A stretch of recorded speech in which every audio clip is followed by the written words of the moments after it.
संपूर्ण ज्ञान आणि संपूर्ण वैराग्य यांनी युक्त अशा सर्वश्रेष्ठ व्यक्तित्वास भगवान असे म्हटले जाते।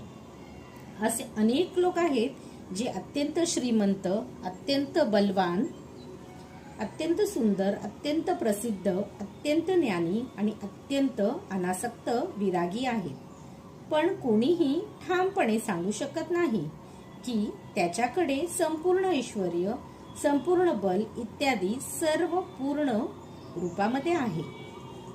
केवळ श्रीकृष्णच तसे ठामपणे सांगू शकतात, कारण ते पुरुषोत्तम श्री भगवान आहेत। ब्रह्मदेव, भगवान शिव, नारायण किंवा कोणत्याही जीवाकडे श्रीकृष्ण इतके संपूर्ण ऐश्वर्य नाही। म्हणून स्वतः ब्रह्मदेवांनी ब्रह्मसंहितेमध्ये स्पष्ट सांगितले आहे की श्रीकृष्ण हे पुरुषोत्तम